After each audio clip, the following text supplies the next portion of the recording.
Back in January 30, 2020, the Philippine Department of Health reported the first case of COVID-19 in the country with a 38-year-old female Chinese national. And on to this day, where Metro Manila and other places are still under strict community quarantine, largely affects our social institutions. Fortunately, the Philippine economy will recover in 2021 as projected by ADB. Philippine economy was not spared of COVID-19 outbreak for this year 2020 and is continuously facing the challenges resulting from the decline of private consumption and investment. The government has continuously rolled out measures of income support to families, relief for small businesses, and support to agriculture. This is made possible also with the help of international agencies like the Asian Development Bank or ADB. ADB has supported governments like the Philippines in providing loans and grants to help finance programs and lessen the pandemic's impact on lives and livelihoods.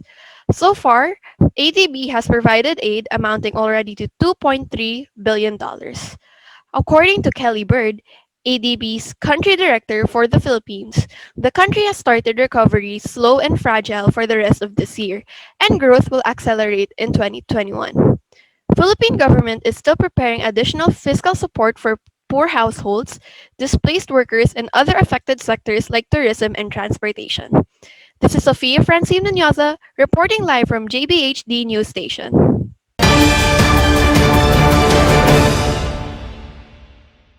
Cure for COVID-19? Still no specific vaccines or medicines? From Medical City Ortigas, reporting live, Gerardine and Papa. 295,000, while the total number of deaths are at 6,531. As of today, there are still no specific vaccines or medicines for COVID-19. According to World Health Organization, treatments are undergoing investigations and will be tested through clinical trials. The only cure for now is to eat nutritious food, drink plenty of water, stay at home, and to always disinfect. This is Gerardine Papa, reporting live from Medical City Ortigas. Back to you, Jury. Thank you very much, Geraldine.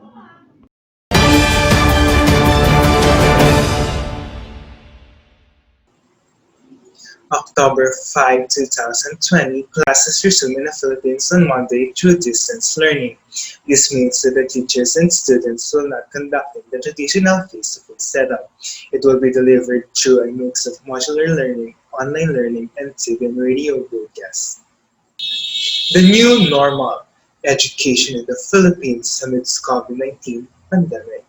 March 9, 2020, when President Rodrigo Duterte formally declared a state of public health emergency in the Philippines. The president suspended classes in all levels in Metro Manila from Tuesday, March 10 to Saturday, March 14. August 12, 2020, the Department of Education has reached over 23 million enrollees in both public and private schools. It is higher than the target number, which is 80% of last year's total that consists of 22.16 million students. On August 13, 2020, the class opening for school year 2020-2021 is moved from August 24 to October 5, 2020. It was announced by the Education Secretary, Leonor Briones, in a surprise virtual press conference.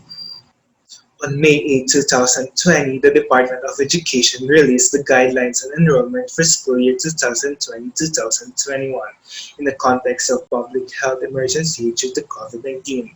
According to Briones, quote-unquote, these guidelines will guide the parents, legal guardians, and teachers in the enrollment of learners in the incoming school year.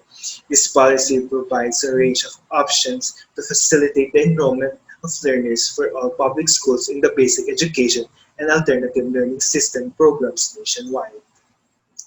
This is Arron Von Dollano reporting live from GBHD News Station.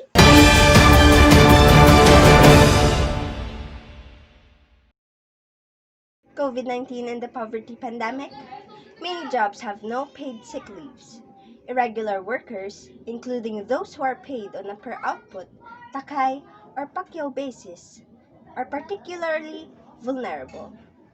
Working from home is not an option for all workers, as in the case of jeepney drivers and service workers. Crowding cannot be avoided in mass transport systems. In crisis situations, poor women and girls are affected the most because many of them form part of this workforce, but are still expected to do unpaid care and domestic work, which only tends to increase when caring for sick members of the family. Joblessness among adult Filipinos has reached a record high as the Philippines continues to battle a growing number of new coronavirus infections. The pandemic has resulted in the temporary closure of offices, factories, markets, and shopping malls, displacing thousands of workers since March. As of August 16, the Philippines' total COVID-19 caseload breached the 160,000 mark, according to the Department of Health.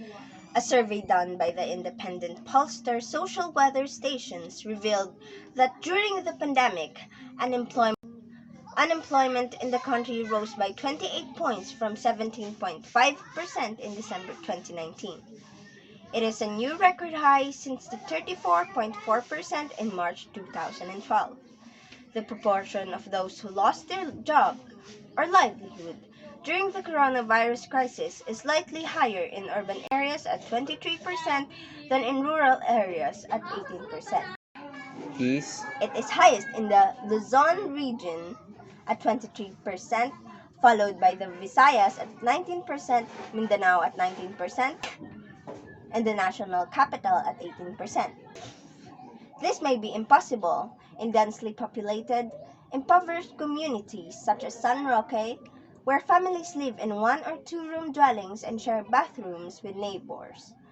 The lack of running water, access to nutritious food, and dilapidated housing condition in poor communities makes advice such as hand washing, maintaining good nutrition, and self-quarantine matters of privilege. For at least a month, Catholic in the Philippines will have to adjust the restrictions on mobility as the national government imposes drastic moves to contain the spread of the new coronavirus pandemic. The Church has no choice but to conform to the guidelines on community quarantine that the administration of President Rodrigo Duterte has declared. Similar declarations have been issued by local government units throughout the country as part of nationwide effort to minimize the health risk from the new virus. Catholic dioceses in Metro Manila have suspended the holding of masses, weddings, baptisms, and other religious activities for the duration of the month-long public health emergency.